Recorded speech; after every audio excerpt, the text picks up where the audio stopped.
Hello students, everyone is okay? Let's start the new chapter. Chapter 4 Government Policies for Business Growth. This chapter relates with the different policies framed by government in respect of business, like monetary policies, tax policies, financial policies, economic policies, legal policies. There are several policies framed by the government.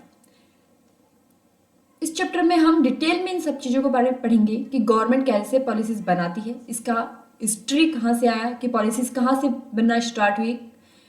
उसके बाद में हम ये बोलेंगे कि 1990s के अंदर जो पॉलिसीज बनी उनके बारे में हम डिस्कस करेंगे, प्राइवेटाइजेशन लिबरलाइजेशन क्या होता है, और देन आफ्टर हम इसमें एफडीआई और एफआईआई जो फॉरेन ट्रांजेक्शन जो हमारे हैं उनके बारे में बात करेंगे। ओके, तो पॉलिसीज जो गवर्नमेंट बनाती है बिजनेस के ऊपर कुछ मामलों में रेस्ट्रिक्शन लगाने के लिए, जैसे कंपटीशन उसको बनाए रखना है मार्केट में, या कई बार उनके ग्रोथ के लिए, उनको एक सपोर्ट देने के लिए, उनको प्रोटेक्ट करने के लिए, तो गवर्नमेंट अलग अलग तरीके से अलग अलग टाइप की पॉलिसीज बनाती है। एग्जाम्पल के तौर पे अगर देखें, जैसे बांग्लादेश जो है उसकी अपनी अलग पॉलिसीज है, इंडिया की अपनी अलग पॉलिसी है। बांग्लादेश ये अलाउड करता है, उसकी पॉलिसी ये बोलती है कि आप मेरे यहाँ पर सेकेंड हैंड जो कार्स है उनका इंपोर्ट करके उनको सेल कर सकते हो। That means imported second hand cars का वहां पर बिजनेस हो जाता है। वहीं इंडिया की पॉलिसी ये बोलती है कि नहीं, आप सेकेंड हैंड यहाँ पे बिल्कुल नहीं बेच सकते, आप इंपोर्टेड कार्स नहीं बेच सकते, आपको यहाँ पर अपनी होली ओन सब्सिडरी या फिर कैसे भी करके आपको अपना यहाँ पे बिजनेस इस्टेब्लिश करना होगा। देन आफ्टर आप मैन्युफैक्चर करो इंडिया में और फिर सप्लाई करो। इंडिया रेस्ट्रिक्ट करता है इंपोर्ट्स ऑफ द कार, और वहीं पे बांग्लादेश की पॉलिसी बोलती है कि आप अलाउ है, आप वहां पे इंपोर्ट कीजिए और फिर हमारे यहाँ पे बेच सकते हैं। तो ये डिफरेंस होता है एक country to country, state to state policies के अंदर। जो भी गवर्नमेंट, जो भी पॉलिटिकल पार्टीज लीडरशिप में है, वो अपने अकॉर्डिंग उनका फोकस रहता है कि वो किस चीज़ के ऊपर ज़्यादा कॉन्सेंट्रेट करती है और उसी के अकॉर्डिंग वो क्या करती है, पॉलिसी फ्रेम करती है। अब हम बात कर लेते हैं हिस्ट्री की, कि इंडिया के अंदर जो हिस्ट्री है पॉलिसीज कहाँ से निकल करके आई। तो काफ़ी टाइम पहले भी पॉलिसीज यहाँ पर बनती थी। ये आज का टाइम नहीं है कि यहाँ पर हम बोलेंगे कि अंग्रेजों के ज़माने की बात है कि यहाँ पे पॉलिसीज बनने लगी, नहीं। जो हमारे काफ़ी राजा महाराजा जो पुराने समय में हुए थे उन्होंने भी अपने हिसाब से पॉलिसीज दी थी। एग्जाम्पल के तौर पे अगर हम देखें तो तक्षशिला, नालंदा, ये हमारी बहुत बड़ी यूनिवर्सिटीज़ रही है जिनके अंदर उन्होंने पब्लिक पॉलिसीज के ऊपर काफ़ी रिसर्च किया और उसके ऊपर काफ़ी रिजल्ट्स उन्होंने निकाल करके दिए। चंद्रगुप्त मौर्य के राज में विष्णुगुप्त, या यूं कहूँ कि चाणक्य के नाम से उन्हें हम ज़्यादा जानते हैं। तो कौटिल्य के अर्थशास्त्र, चाणक्य के अर्थशास्त्र, उन्होंने एक पूरी बुक लिखी अर्थशास्त्र के ऊपर, इकोनॉमिक्स के ऊपर उन्होंने बुक लिखी। और आप सोच सकते हैं कि इतने सालों पहले उन्होंने पूरी इकोनॉमिक्स के ऊपर बुक लिख दी। वो एक बेस का काम कर रहा है सबके लिए। इसमें उन्होंने पब्लिक को किस तरीके से डील करना चाहिए और जो लीडरशिप में जो गवर्नमेंट बैठी है इसको, तो वो उसके लिए उन्होंने पॉलिसीज बताई। स्टेट को कैसे कंट्रोल किया जा सकता है उसके बारे में भी उन्होंने पूरा डिटेल में डिस्कस किया, कहाँ से गवर्नमेंट रेवेन्यू ले सकती है और कहाँ से एक्सपेंडिचर करना चाहिए। ये पूरा का पूरा कहाँ पे लिखा हुआ है, अर्थशास्त्र में। कौटिल्य की अर्थशास्त्र जो उनका बुक का नेम है उसके अंदर ये चीज लिखी हुई है। तो यहाँ पे आप देख सकते हैं अर्थशास्त्र बुक का नेम है किसका, चाणक्य की। इन्हें कौटिल्य के नाम से भी जानते हैं। उसके अलावा यहाँ पे बोलते हैं कि जैसे बहुत सारे फिलोसोफर्स भी इंडिया में ग्रीक और रोमन से आए थे। अशोका, सम्राट अशोक का काफी नाम सुना होगा, ये मगध के महाराजा थे और इन्होंने भी शांति और जो एकात्मकता है, लोगों को मिलाने के लिए जो पॉलिसी है वो इन्होंने इंट्रोड्यूस की थी। इन्होंने एक युद्ध हुआ था, उसके बाद इनका काफी मन एकदम से युद्ध से, इन सबसे जो राजा महाराजाओं की जो नीति है उनसे उठ गया और उन्होंने पूरी तरीके से अपने आप को शांति की तरफ मोड़ लिया। तो इन्होंने अपनी अलग पॉलिसीज दी। उसके अलावा जैसे यहाँ पर हम बात कर सकते हैं अलाउद्दीन खिलजी ने टैक्सेस के रिगार्डिंग अपना कॉन्सेप्ट लेकर के आए। उस टाइम पे खिलजी के टाइम पे टोडरमल साहब थे। टोडरमल साहब जो थे वो एक तरीके से देखा जाए तो वहाँ के फाइनेंस मिनिस्टर थे खिलजी के टाइम पे। तो उन्होंने भी अकबर के टाइम पे टोडरमल साहब थे।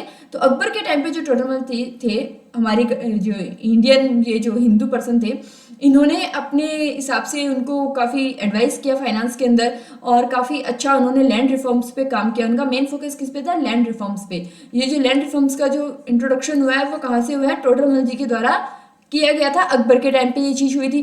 तो कुल मिलाकर के जो भी पॉलिसीज बनी या जो पॉलिसीज बन रही है उनका पूरा का पूरा फोकस किस पे होता है, डेमोक्रेटिकली पब्लिक को कैसे डेवलप किया जा सकता है, पब्लिक के हर चीज़ को ध्यान में रखते हुए वहाँ पर ये फोकस किया जाता है कि क्या चीज़ डेवलप करनी चाहिए, कौन सी चीज़ में हम चेंज कर सकते हैं। तो ओवरऑल गवर्नमेंट का पूरा फोकस होता है एक गुड गवर्नेंस के ऊपर, अच्छी पब्लिक पॉलिसी फ्रेम करने के ऊपर।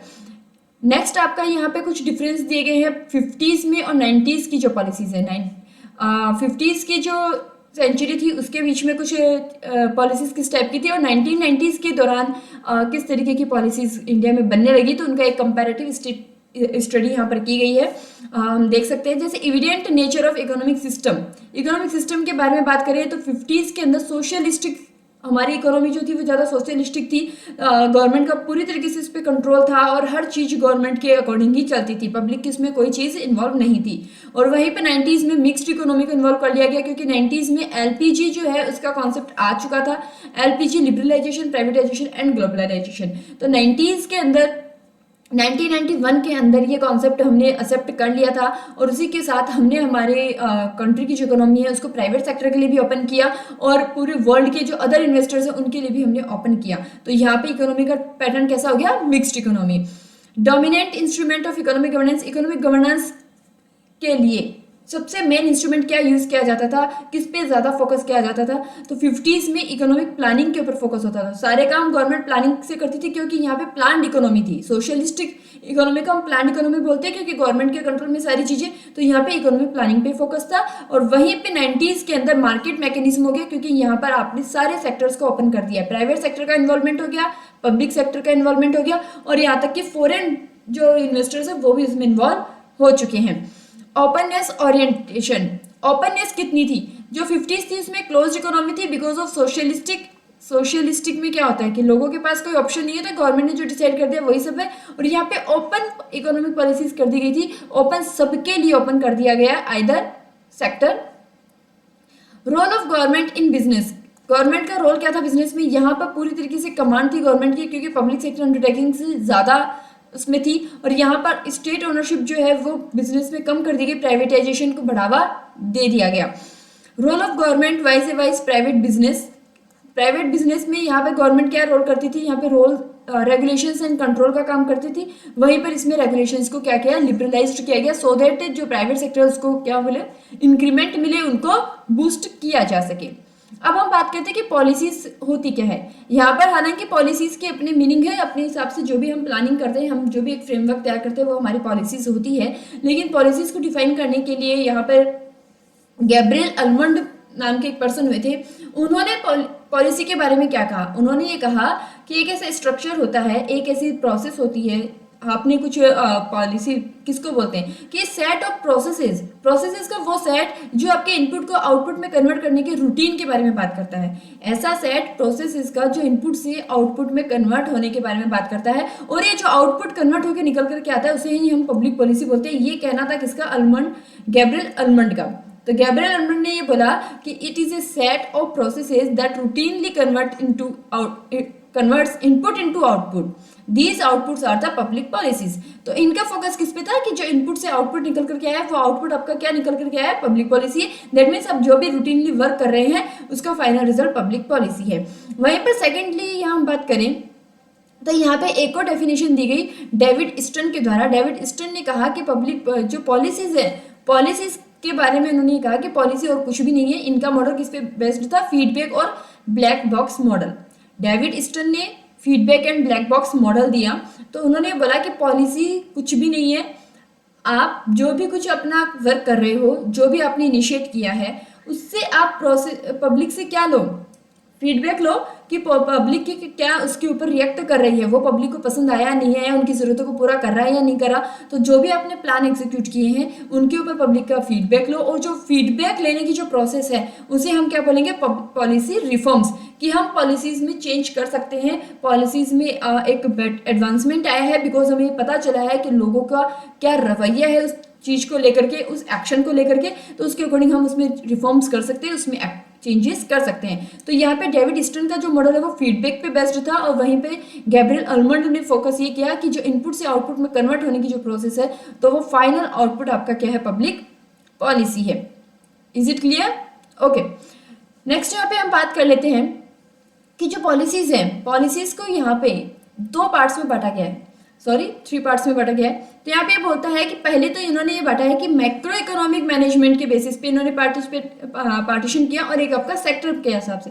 तो कंट्री में इकोनॉमिक पॉलिसीज में फर्स्ट आपका पार्ट आता है फिजिकल पॉलिसी, बिकॉज ये मैनेजमेंट के अकॉर्डिंग है। एक आपका आता है मॉनिटरी पॉलिसी, रिलेट करता है मनी से, पूरी तरीके से मनी को मैनेज करना है। और फिजिकल पॉलिसी में पूरी तरीके से पब्लिक के रिक्वायरमेंट्स के अकॉर्डिंग इसको मैनेज किया जाता है। वहीं पे कुछ और सेक्टर वाइज निकल करके आते हैं। एक आपका एग्रीकल्चर सेक्टर होता है, उसके लिए अलग सेपरेट पॉलिसीज बनती है, इंडस्ट्रीज के लिए अलग पॉलिसीज बनती है, और लास्ट में आपका आता है कि फॉरेन एक्सचेंज, यानी कि फॉरेन मार्केटिंग अगर हो रही है, फॉरेन से ट्रांजेक्शन हो रहे हैं, फॉरेन एक्सचेंज अगर कंट्री में आ रहा है, उनके रिगार्डिंग क्या पॉलिसीज बनाई जा सकती है, वो इसके अंदर कवर होती है। बात कर लेते हैं फिजिकल पॉलिसी की। फिजिकल पॉलिसी है जो रिलेट करती है गवर्नमेंट के गवर्नमेंट एक्सपेंडिचर और रेवेन्यू से। और किससे? रेवेन्यू से। रेवेन्यू जो है, जैसे टैक्सेस वगैरह गवर्नमेंट लगाती है, टोल कलेक्ट करती है, तो ये सारे के सारे क्या है? गवर्नमेंट के रेवेन्यू है। और वहीं पे एक्सपेंडिचर्स में आपके लिए जैसे इंफ्रास्ट्रक्चर बना के दिया है, बहुत सारी हेल्थ को लेकर के बहुत सारी स्कीम्स निकालती है गवर्नमेंट, तो ये गवर्नमेंट के क्या है? एक्सपेंडिचर्स है। तो यहाँ पे इनसे रिलेटेड जो भी स्टडी की जाती है गवर्नमेंट के एक्सपेंडिचर और रेवेन्यू से, वो सारी की सारी किसमें कवर होती है? फिजिकल पॉलिसी में। नेक्स्ट आपका था मॉनेटरी पॉलिसी। मॉनेटरी पॉलिसी आपका होता है कि जो मनी के अवेलेबिलिटी के बारे में बात करें कि कंट्री के अंदर जो फाइनेंस है, जो मनी है, जो कैश है, वो कितना अवेलेबल है, कितना होना चाहिए, उसे किस तरीके से कम ज़्यादा या कैसे भी करके उसको मैनेज किया जा सके। तो मॉनेटरी पॉलिसीज होती है, उस पर पूरा कंट्रोल किसका होता है? आरबीआई का होता है, बिकॉज ये आरबीआई को ये सुप्रीम अथॉरिटी दी गई है कि आप मनी को लेकर के जो भी सिचुएशन बनती है उसको कंट्रोल कीजिए। हालांकि आरबीआई भी गवर्नमेंट का फुली ऑन वेंचर है, तो गवर्नमेंट ही पूरा इन्वॉल्व करती है, लेकिन आरबीआई को एज ए स्टैट्यूटरी बॉडी उसको ये राइट्स दिए गए हैं कि वो मॉनेटरी पॉलिसी को मैनेज करे। अब हम बात कर लेते हैं कुछ ऐसे इंडिकेटर्स की जो मैक्रो पॉलिसी के अंदर आते हैं और इम्पैक्ट डालते हैं बिजनेस के ऊपर। मैक्रो पॉलिसी के अंदर, मैक्रो पॉलिसी हम किसे बोलते हैं? जो वाइड लेवल पे हो, जो पूरी कंट्री की स्टडी करे। तो पूरी कंट्री की स्टडी अगर हम करते हैं तो उसकी इकोनॉमी को हम चेक करने के लिए किन की स्टडी करते हैं? जीडीपी, इन्फ्लेशन, पूरी कंट्री की टैक्स रेट होती है, इंटरेस्ट रेट क्या चल रही है, और एक्सचेंज रेट के फॉरेन से ट्रांजेक्शन अगर हम कर रहे हैं तो उनके बारे में भी हम पता लगाते हैं। तो ये एक तरीके से 5 की मैक्रो पॉलिसी इंडिकेटर्स है। मैक्रो इकोनॉमिक पॉलिसीज के ये की इंडिकेटर्स है 5: GDP, inflation, tax rate, interest rate और एक्सचेंज रेट। 3 तो यहाँ पे रेट्स ही आपको लर्न करने में ज्यादा प्रॉब्लम नहीं होगी। टैक्स रेट, इंटरेस्ट रेट और एक्सचेंज रेट, 3 तो रेट्स हो गई, और 2 आपके जीडीपी और इन्फ्लेशन। ये वैसे भी आपने बहुत बार इनका नाम सुन लिया है कि जीडीपी और इन्फ्लेशन मैक्रो इकोनॉमिक के पार्ट है। तो यहाँ पे इनका रिलेशन बताया गया है कि जैसे जीडीपी अगर किस डायरेक्शन में मूव ऑन कर रही है, अगर जीडीपी राइजिंग है, जीडीपी इंक्रीज कर रही है, दैट मीन्स कंपनी, जो हमारी कंट्री की इकोनॉमी है वो हाई जा रही है, उसमें लोगों का क्या होगा? रुझान कैसा होगा? पॉजिटिव रुझान होगा, क्योंकि उनको पता चल रहा है कि अगर कंट्री ग्रोथ कर रही है दैट मीन्स जो सभी लोग हैं ऑटोमेटिकली ओवरऑल कंट्री के अंदर जो पॉपुलेशन है उसमें भी ओवरऑल इंक्रीज हो रही है। तो यहाँ पे इकोनॉमी कैसी होगी? ऑप्टिमिज्म होगी और एक्सपेक्टेशंस जो है वो हाई होगी। वहीं पे इन्फ्लेशन की बात करें तो इन्फ्लेशन अगर लिबरल है, इन्फ्लेशन लिबरल है, इसका मतलब मॉडरेट है, उदारवादी इसको हिंदी में बोले तो उदारवादी होता है। यहाँ पे अगर इन्फ्लेशन में चेंजेस अगर मॉडरेट लेवल पे हो रहे हैं, ना एकदम हाई हो रहे हैं ना एकदम कम हो रहे हैं, तो वहां पर डिमांड और प्रॉफिट की एक्सपेक्टेशंस क्या हो जाएगी? ज्यादा हो जाएगी, बिकॉज सब कुछ जो सिचुएशन है वो अभी अंडर कंट्रोल है। टैक्सेस कम होने का मतलब आपके कॉस्ट का कम होना, क्योंकि कॉस्ट, टैक्सेस क्या है? कॉस्ट का पार्ट है। तो अगर टैक्सेस कम है, कॉस्ट कम है, तो इन्वेस्टर्स ज्यादा इन्वेस्ट करने के लिए तैयार होंगे और उनको क्या पोस्ट टैक्स जो बेनिफिट है वो ज्यादा मिलेंगे। इंटरेस्ट कहाँ से होता है? इंटरेस्ट अगर हम कहीं से फाइनेंस अरेंज करते हैं, जो लोन वगैरह लेते हैं उनके ऊपर इंटरेस्ट लगता है। इंटरेस्ट कम होगा तो यहाँ पर भी कॉस्ट क्या होगी? कॉस्ट कम होगी, और कॉस्ट अगर कम होगी तो लोन को जो अरेंज करने का जो काम है वो काफी जल्दी खत्म हो जाएगा। एक्सचेंज, यहाँ पे एक्सचेंज रेट की बात कर रहे हैं कि अगर हम एक्सचेंज करते हैं तो वो भी मॉडरेट लेवल पे है, अगर उसमें भी फ्लेक्सिबिलिटी है तो यहाँ पर हम एक्सपोर्ट्स करने के लिए मोटिवेट होंगे, हमारे जो डोमेस्टिक प्रोडक्ट्स है उनको प्रोटेक्ट करेंगे, बिकॉज इंपोर्ट भी उसी के अकॉर्डिंग होगा, क्योंकि लिबर्टी है हर चीज में। अगर फॉरेन ट्रांजेक्शन्स में लिबर्टी है तो हम एक्सपोर्ट बढ़ा सकते हैं, लेकिन इंपोर्ट भी बढ़ जाएगा, तो ऐसे में हमें क्या करना होगा? डोमेस्टिक प्रोडक्शन से उसको प्रोटेक्ट करने की रिक्वायरमेंट होती है। तो ये जो 5 इंडिकेटर्स है मैक्रो इकोनॉमिक पॉलिसीज के, तो उनका बिजनेस पे क्या इंपैक्ट पड़ा ये हमने यहाँ पर डिस्कस कर लिया है। अब हम बात करेंगे कि पॉलिसी फॉर्मुलेशन के लिए एक प्रोसेस क्या होती है। अगर कोई भी चीज आप करते हो, कोई भी काम करते हो तो आपको पूरा एक प्रोसेस फॉलो करना होता है। ऐसा नहीं है कि एक झटके में आप कर दो। पहले आप सोचते हो कि आपको कहाँ काम करना है, फिर उस काम के बारे में आप इंफॉर्मेशन कलेक्ट करते हो, देन आफ्टर आपका अगर काम आप अपने लेवल पे कर सकते हो देन ओके, अदरवाइज आप किसी मीडिएटर को ढूंढते हो, किसी ऐसे इंस्टीट्यूट को ढूंढते हो कि जिसके थ्रू आप वो काम एग्जीक्यूट करवा सके। वहां पर जाने के बाद आप उनसे कंसल्ट करते हो और कुछ और आपको रिक्वायरमेंट्स होती है वो अरेंज करते हो, और फाइनली आप उस मार्केट में उतर जाते हो जहां पर आपको वर्क करना था। तो पॉलिसी फ्रेम करने के लिए भी ये सेम प्रोसेस चलती है। सबसे पहले हम पॉलिसी कॉन्टेक्स्ट की बात करेंगे कि किस मैटर पे हमें पॉलिसी बनानी है। सबसे पहले तो सब्जेक्ट मैटर पे बात करेंगे, सब्जेक्ट मैटर। देन हम पॉलिसी के कंटेंट्स यानी कि इंफॉर्मेशंस कलेक्ट करेंगे, इंस्टीट्यूट्स, जिस स्टैट्यूटरी बॉडी के थ्रू हमको उसको एग्जीक्यूट करवाना है उनसे कंसल्ट करेंगे, उनके बाद हम क्या करेंगे, कॉन्टैक्ट करेंगे। इंस्ट्रूमेंट्स क्या क्या तरीके लगाए जा सकते हैं। जैसे मैं बात करूँ अगर मॉनेटरी पॉलिसी की, अगर मॉनेटरी पॉलिसी है तो आप उसमें देख सकते हो कि जैसे पॉलिसी बनाने के लिए सब्जेक्ट मैटर क्या हो गया, मनी को मैनेज करना है। कंटेंट कि मार्केट में मनी की क्या सिचुएशन चल रही है, सप्लाई ज्यादा है, डिमांड ज्यादा है, लोगों का क्या रुझान है। इंस्टीट्यूट कौन हो गया, आरबीआई, जो इसको मैनेज करने का काम करता है। इंस्ट्रूमेंट्स में एक होता है आपका क्वांटिटेटिव और एक होता है क्वालिटेटिव, तो यहाँ पे ये जो बात कर रहा है ये इसके इंस्ट्रूमेंट्स है। तो इन दो इंस्ट्रूमेंट्स के यूज करने के साथ वो क्या करता है, पॉलिसी को बनाता है और उनको एग्जीक्यूट करने की कोशिश करता है। फाइनली मार्केट में एट लास्ट हम पब्लिक के पास पहुंच जाते हैं और उनके साथ इसको क्या करते हैं, एग्जीक्यूट कर देते हैं। तो ये पॉलिसी फ्रेम करने की एक प्रोसेस है, सिंपल सी प्रोसेस है, हर काम को करने की हम वही प्रोसेस फॉलो करते हैं। तो यहाँ पर पॉलिसी के लिए भी उसी प्रोसेस को फॉलो किया जाता है। अब हम बात करेंगे गवर्नमेंट पॉलिसीज की। कुछ पॉलिसीज गवर्नमेंट बनाती है उनके पैटर्न के बारे में। पॉलिसीज तो government economy policy, legal policies, tax policies बहुत सारी बनाती है, लेकिन उनका जो बेस होता है, उनका फोकस क्या होता है, उनका एरिया ऑफ स्पेशलाइजेशन क्या है कि किस टाइप की वो पॉलिसीज होती है। तो उनको 4 कैटेगरीज में बांटा गया है। फर्स्ट पॉलिसी आपकी रिलेट करती है प्रोटेक्टिव, दैट मीन्स वो अपने बिजनेस को प्रोटेक्ट करने के लिए ये पॉलिसीज बना रही है। कई बार क्या होता है कि जैसे हमारे इंपोर्ट और एक्सपोर्ट दोनों में लिबर्टी होती है, तो हमारे जो फॉरेन मार्केट से जो प्रोडक्ट्स है, जो इंटरनेशनल एमएनसीज कंपनियां है, जो इंटरनेशनल कंपनियां है, वो क्या करती है, इंडिया में सस्ता माल बेचने के लिए आ जाती है। उनके प्रोडक्ट की कॉस्ट कम है और वो हमारी कंट्री के अंदर सस्ते में वो प्रोडक्ट बेचने के लिए तैयार है।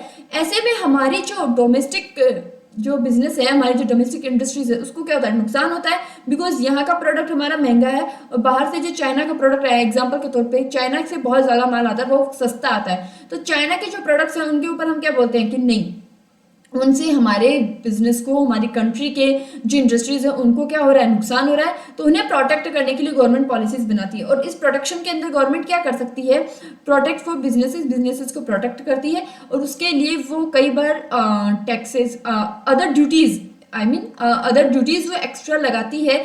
कस्टम ड्यूटी के अलावा बेसिक कस्टम ड्यूटी होती है, आपके कस्टम में आप पढ़ोगे, टैक्सेस आपका आईपीसीसी में आ जाएगा, तो वहां पे कस्टम ड्यूटी होती है। तो ड्यूटी जो बेसिक कस्टम ड्यूटी है उसके अलावा और ड्यूटी लगा दी जाती है, जैसे anti dumping duty, countervailing duty. तो ये बहुत सारी ड्यूटीज लगाती है ताकि अपने जो होम जो बिजनेसेस है, हमारी कंट्री के अंदर जो डोमेस्टिक बिजनेसेस है, उनको क्या किया जा सकते, प्रोटेक्ट किया जा सके। तो यहाँ पे जो प्रोटेक्टिव पॉलिसीज है वो बिजनेसेस को प्रोटेक्ट करने के लिए रेडी की जाती है। नेक्स्ट आपका आता है रेस्ट्रिक्टिव पॉलिसीज। रेस्ट्रिक्टिव पॉलिसीज बोलती है कि अगर कोई बिजनेस इस तरीके से ग्रो कर रहा है कि ये डर है कि वो पब्लिक को हार्म करेगा या फिर कस्टमर्स को हार्म करेगा, उनमें भी पॉसिबल वो मोनोपोली की सिचुएशन में चला जाए। कई बार कोई बिजनेस पर्टिकुलर सेक्टर में बहुत ज्यादा ग्रोथ कर जाता है और उसके जो कंपटीटर्स है वो एकदम से मार्केट में हट जाते हैं, तो वहां पर मोनोपोली का डर होता है। तो रेस्ट्रिक्टिव, वहां पे क्या सिचुएशन होती है, मोनोपोली का डर रहता है, कस्टमर्स जो हैं उनको और जो पब्लिक है उनको नुकसान होने के चांसेस क्या होते हैं, ज्यादा होते हैं। तो ऐसे में गवर्नमेंट उनकी ग्रोथ को रोकने की कोशिश करती है, उनके ऊपर बहुत सारे ऐसे रेस्ट्रिक्शंस लगाती है, बहुत सारे टैक्सेस चार्ज करती है ताकि वो ग्रो है उसका वो रुक जाए, उसकी ग्रोथ रुक जाए। और ऐसे में अगर उसका अकेले का बिजनेस नहीं बढ़ेगा तो अदर जो बिजनेसेस है उनको, अदर जो कॉम्पिटिटर्स उसके थे उनको बढ़ने का मौका मिल जाएगा। तो यहाँ पे क्या करती है, रेस्ट्रिक्टिव मतलब रेस्ट्रिक्ट करती है, रोक लगाती है, limits the growth of A business की ग्रोथ को क्या कर देती है, लिमिट कर देती है। नेक्स्ट हम बात करते हैं रेगुलेटरी पॉलिसी। रेगुलेटरी पॉलिसीज क्या करती है, रेगुलेट करती है। रेगुलेट करने के लिए रूल्स एंड रेगुलेशंस बनाए जाते हैं, एक्ट फॉर्म किए जाते हैं, तो और कुछ जो मिनिस्ट्री ऑफ अफेयर्स है या फिर कोई और जो डिपार्टमेंट्स हैं वो भी अथॉरिटीज के रूप में उनको मैनेज करते हैं।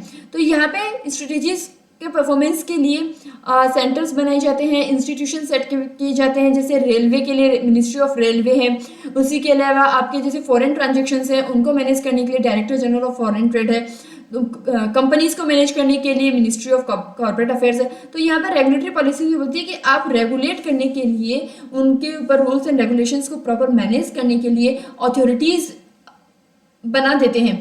वो अथॉरिटीज मिनिस्ट्री की भी हो सकती है और वो अथॉरिटीज एक सेपरेट स्टेटरी बॉडी के रूप में भी हो सकती है, लेकिन उनका काम क्या होता है, उनको मैनेज करना होता है, उनको रेगुलेट करना होता है, मॉनिटर करना होता है। वह लास्ट आता है आपका फैसिलिटेटिव और डेवलपमेंटल पॉलिसीज। ये पॉलिसीज क्या करती है कि उन सेक्टर्स को डेवलप करने का काम करती है जो कि अभी तक पूरी तरीके से विकसित नहीं हुए। देखा जाए तो हमारे यहाँ पर जो स्मॉल एंड मीडियम एंटरप्राइजेस है, MSMEs, इनको हम बोलते हैं micro small and medium enterprises. जो लार्ज लेवल पे है वो तो काफी ग्रो कर चुके हैं, इसीलिए वो लार्ज लेवल पे है, लेकिन जो स्मॉल जो ऑर्गेनाइजेशंस है, स्मॉल एंटरप्राइजेस है, उनको बूस्ट करने के लिए, उनका डेवलपमेंट करने के लिए उनको कुछ फैसिलिटीज प्रोवाइड की जाती है, उनको कुछ रिलैक्सेशंस दी जाती है और उनको डेवलपमेंट करने की कोशिश की जाती है। उनका मेन फोकस किस पे होता है कि कैसे भी उनको करके आगे बढ़ाया जाए। तो यहाँ पे मेन फोकस क्या होता है, डेवलपमेंट पे और फैसिलिटीज प्रोवाइड करने में। तो फैसिलिटीज प्रोवाइड करता है policies on development of MSMEs। Is it clear? Okay, next हम बात करेंगे इकोनॉमिक चेंज प्रोसेस। इकोनॉमी में चेंज हुआ, इकोनॉमी में चेंज हमारी कंट्री के अंदर सबसे ज्यादा चेंज हुआ 1991 के अंदर। 1991 का जो ईयर था वो हमारी इकोनॉमी का बहुत बड़ा चेंज माना जाता है, क्योंकि उससे पहले तक, अभी हम पहले तो चैप्टर में थोड़ी देर पहले हम पढ़ के आए कि 1990 के अंदर आने के बाद हमारी जो इकोनॉमी वो मिक्स्ड में कन्वर्ट हो गई, लेकिन उससे जस्ट पहले तक कहाँ थी, सोशलिस्ट। सोशलिस्ट में हर चीज गवर्नमेंट के कंट्रोल में, तो गवर्नमेंट के ऊपर बर्डन भी बढ़ गया, साथ ही साथ वो अपने अकॉर्डिंग काम करती है गवर्नमेंट। तो जो पब्लिक है, कुछ पार्ट पब्लिक का ऐसा था जो अनसेटिस्फाइड था। लास्ट में 1991 के अंदर आकर इकोनॉमिक रिफॉर्म्स के नाम किया गया, जिसे हम LPG बोलते हैं, लिबरलाइजेशन, प्राइवेटाइजेशन एंड ग्लोबलाइजेशन। तो यहाँ पे ये चीज की गई और उसको क्या किया गया, इकोनॉमी को ग्रोथ करने के लिए फोकस किया गया। तो सबसे पहले हम बात करेंगे लिबरलाइजेशन के बारे में। लिबरलाइजेशन से मतलब ये होता है कि गवर्नमेंट ने जो रेस्ट्रिक्शंस लगा रखी है या गवर्नमेंट ने जो रूल्स बना रखे हैं या उन्होंने अपने बाध्यता कर रखी है कि ये पर्टिकुलर जो एरिया है वो पब्लिक के कंट्रोल में रहना चाहिए। मतलब वो एक तरीके से फोकस की थी कि हर चीज कमांड और कंट्रोल पूरा का पूरा गवर्नमेंट के पास था। अब उसने लिबर्टी दे दी, उसमें रिलैक्सेशन दे दी, मतलब नहीं कोई बात नहीं, कुछ पार्ट आप ओपन कर देते हैं, गवर्नमेंट की रेस्ट्रिक्शंस उससे हटा लेते हैं, उसमें अप्रूवल्स को लेकर के या फिर उनका लाइसेंसिंग को लेकर के जो प्रॉब्लम्स है उनको रिलीज कर देते हैं, हम लिबरल कर देते हैं। प्राइवेट सेक्टर को ये मोटिवेट करने के लिए कि आइए आप इसमें इन्वेस्ट कीजिए। तो लिबरलाइजेशन से मतलब ये हुआ कि गवर्नमेंट ने अपना कंट्रोल कम कर लिया, गवर्नमेंट ने अपना कंट्रोल कम कर लिया। अब वहां पर जो पॉलिसीज वगैरह बन रही है उनमें सिंप्लीफिकेशन आ गया, बिकॉज गवर्नमेंट का इन्वॉल्वमेंट एक हद तक कम हो गया है।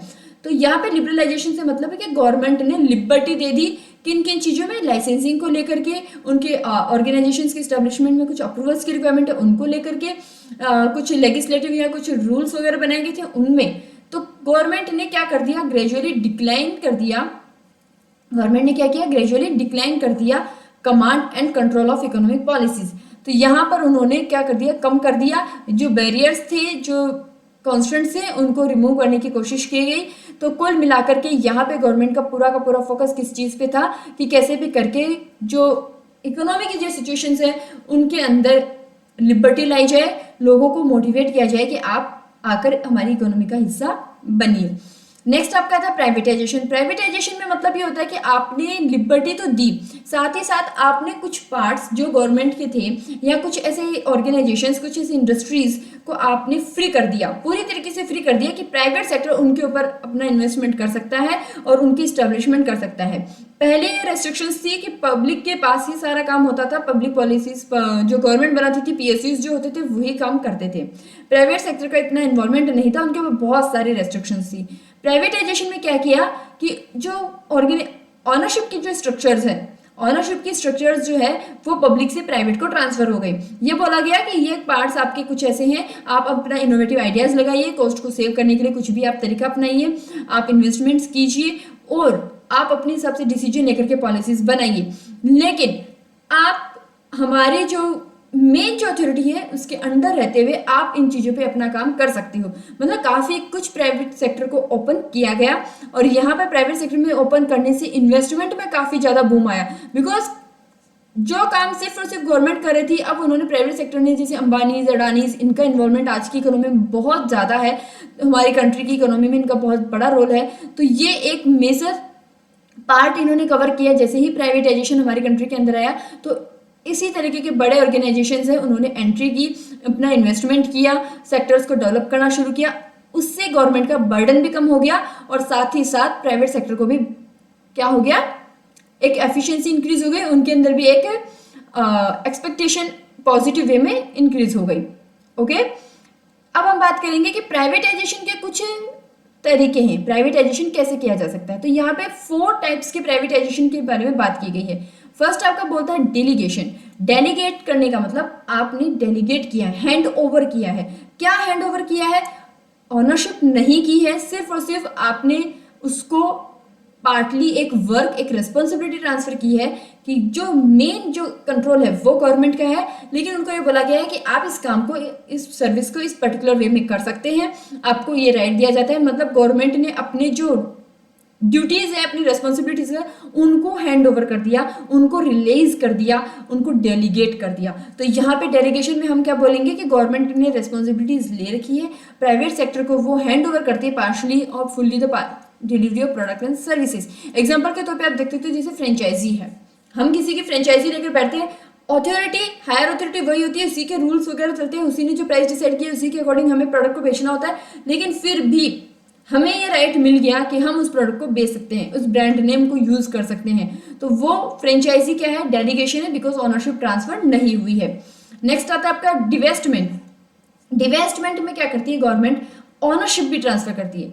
सिर्फ और सिर्फ रेस्पॉन्सिबिलिटी ट्रांसफर नहीं होती, यहाँ पर ऑनरशिप भी ट्रांसफर होती है। वो पार्शियल ऑनरशिप, पार्शियली, पूरी तरीके से ऑनरशिप ट्रांसफर नहीं की है, इसमें पार्शियल लेवल पे ऑनरशिप ट्रांसफर की है। और ये बोला गया है कि जो प्राइवेट एंटिटीज है वो उसमें काफी अपना इन्वेस्टमेंट कर सकती है, उनका जो मेजोरिटी स्टेक है वो प्राइवेट सेक्टर के पास चला जाता है। डिस्प्लेसमेंट, डिस्प्लेसमेंट होता है अगर कोई प्राइवेट एंटरप्राइज इतना ज्यादा बूम कर गया, इतना ज्यादा एक्सपांड कर गया कि उसने उसी लाइन में सिमिलर नेचर का जो गवर्नमेंट का एंटरप्राइज था उसको रिप्लेस कर लिया, या उसकी जगह छीन ली, या उसके ऊपर वो चला गया है। एग्जाम्पल के तौर पे बीएसएनएल, बीएसएनएल गवर्नमेंट का वेंचर है, लेकिन यहाँ पे हमारी कंट्री में इतने प्राइवेट सेक्टर्स के जो टेलीकम्युनिकेशन की कंपनियां हैं टेलीकॉम की, वो आ चुकी है। एयरटेल हो गया, रिलायंस हो गया, वोडाफोन हो गया। तो इन्होंने क्या किया? मार्केट कैप्चर कर लिया।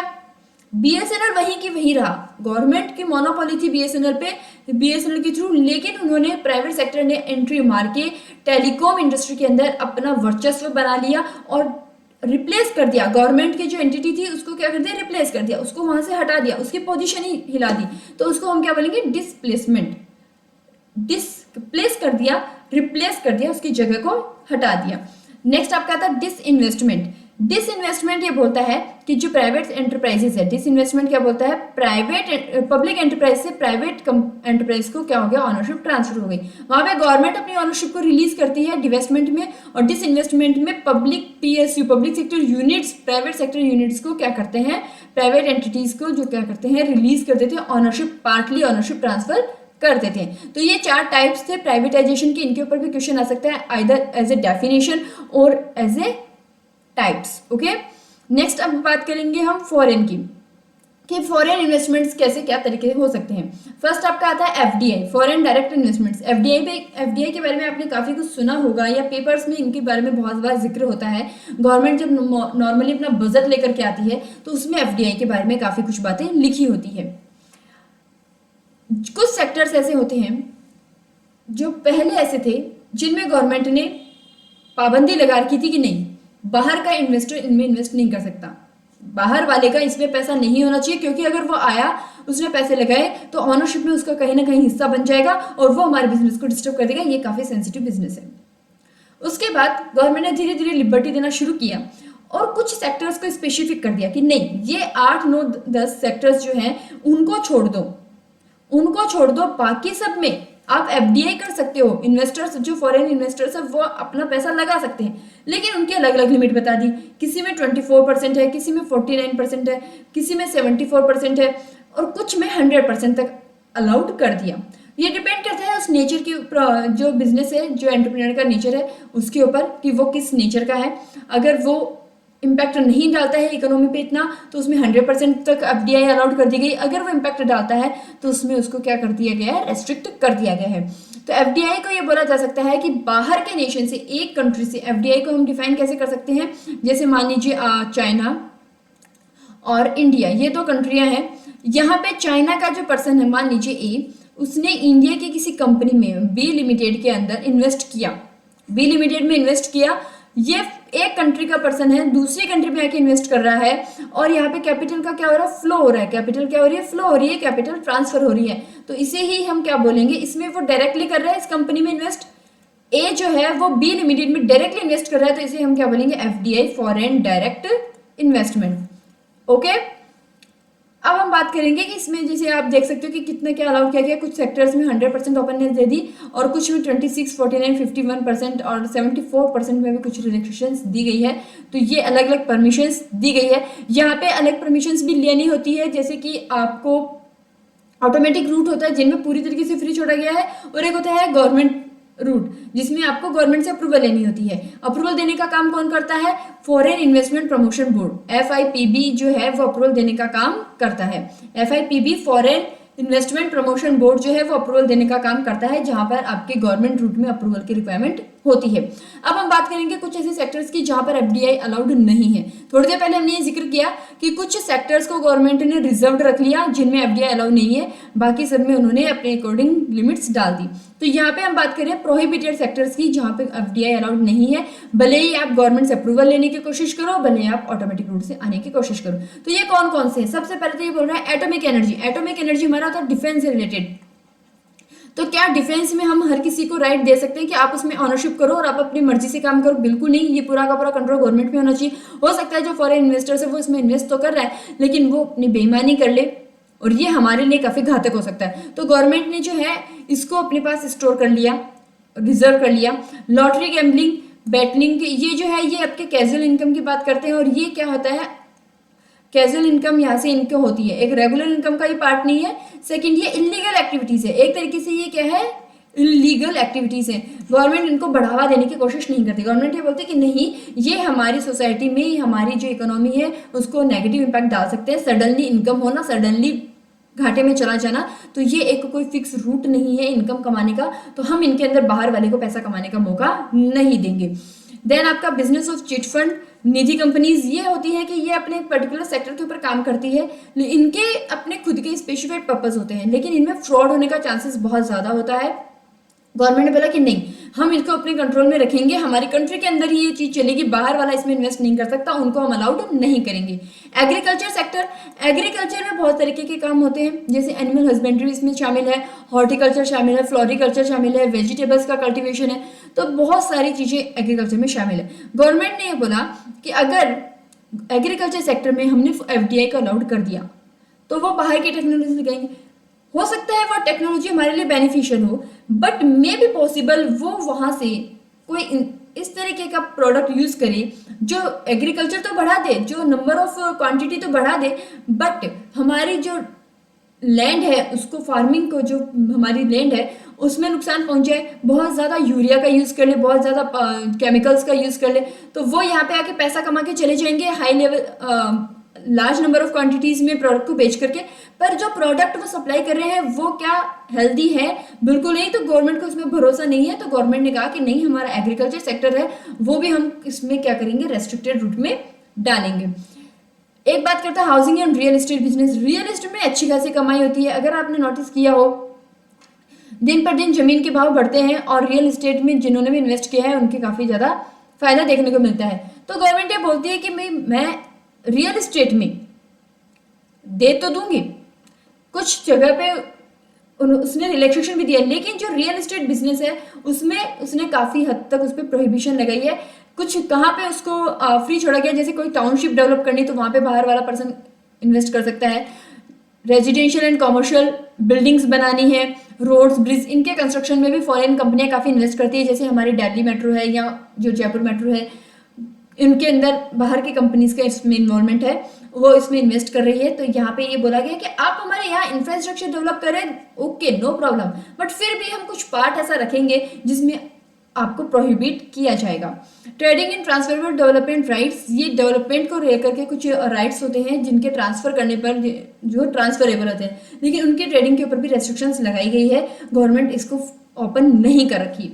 Manufacturers of cigars, cheroots, cigarettes and cigarettes of tobacco और टबाकू सब्स्टिट्यूट्स, कुल मिलाकर के टबाकू या टबाकू से रिलेटेड जो भी प्रोडक्ट्स हैं उनके ऊपर भी गवर्नमेंट ने मैन्युफैक्चरिंग के अंदर उन पर रेस्ट्रिक्शंस लगा दी है कि आप इजीली उनमें मैन्युफैक्चरिंग का जो काम है उसमें इन्वेस्ट नहीं कर सकते हो, बिकॉज ये बेनिफिशियल नहीं है हमारी कंट्री की पॉपुलेशन के हेल्थ के लिए, इट्स डेंजरस टू हेल्थ। तो इन्हें हम इतना भी बूस्ट नहीं करेंगे कि बाहर वाला पर्सन आकर के उनमें और इन्वेस्ट करके और ज़्यादा उसको बढ़ा दे।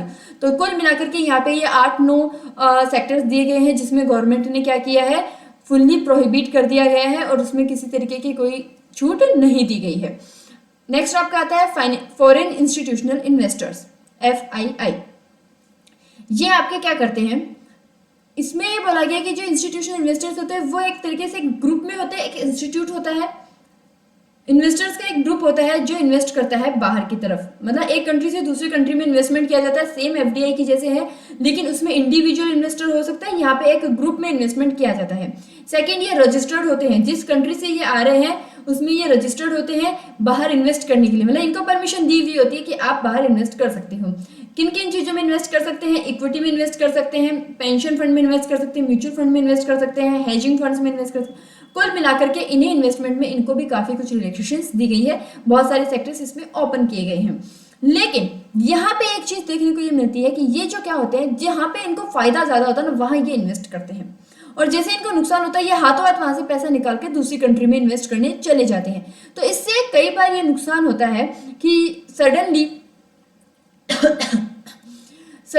क्या होता है कि अगर कोई इकोनॉमी नीचे जा रही है तो ये अपना पैसा निकालेंगे तो इकोनॉमी और नीचे चली जाएगी। मतलब जिस वक्त कंट्री की इकोनॉमी को सपोर्ट की जरूरत है उस टाइम पे FIIs जो है अपना सिर्फ अपना फायदा देखते हुए वहां से निकल जाते हैं। इनका ऑनरशिप में इतना रोल नहीं होता, ऑनरशिप में इतना रोल नहीं होता, इसलिए ये क्या करते हैं, ये स्विच कर जाते हैं, इनके पास स्विच करने का ऑप्शन अवेलेबल होता है। वहीं FDI जो होती है वो एक तरीके से इस तरीके से इन्वेस्ट करते हैं कि इनका ऑनरशिप में इन्वॉल्वमेंट होता है, और अगर कोई ऑनरशिप में है तो वो जल्दी से उसे छोड़कर नहीं जा सकता।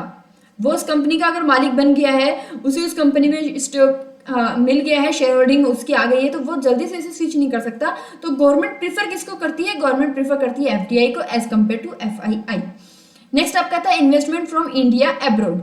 इन्वेस्टमेंट फ्रॉम इंडिया अब्रॉड, ये OFDI लिखा हुआ है, इसको हम बोलते हैं overseas foreign direct investments, overseas foreign direct investments. Okay, लिख देती हूँ overseas foreign direct investment. Okay, यहाँ पे ये बोला गया है कि FDI में हमने क्या पढ़ा, FDI में हमने बोला कि फॉरेन कंट्री का पर्सन था, फॉरेन कंट्री का पर्सन वो आया हमारी इंडिया के अंदर।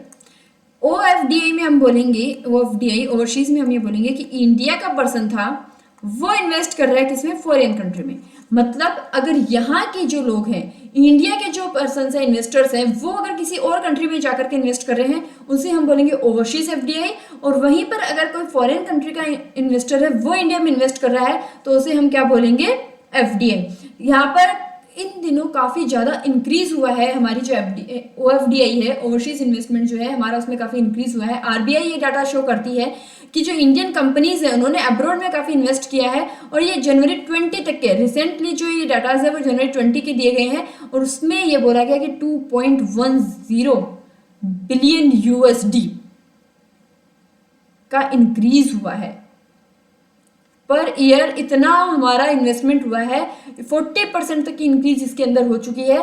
तो यहाँ पे ये बोलता है कि हमारा जो ओवरसीज इन्वेस्टमेंट है वो काफ़ी ज़्यादा इंक्रीज कर रहा है। कुल मिलाकर के इस चैप्टर में हमने क्या पढ़ा, हमने सिर्फ बात की पॉलिसीज किस टाइप की होती है, उनका बेस क्या होता है, उनकी हिस्ट्री क्या थी इंडिया के अंदर। देन आफ्टर हमने बात की 50s और 90s के बीच में पॉलिसीज का क्या सीनेरियो था। उसके अलावा पॉलिसी फॉर्मुलेशन की प्रोसेस।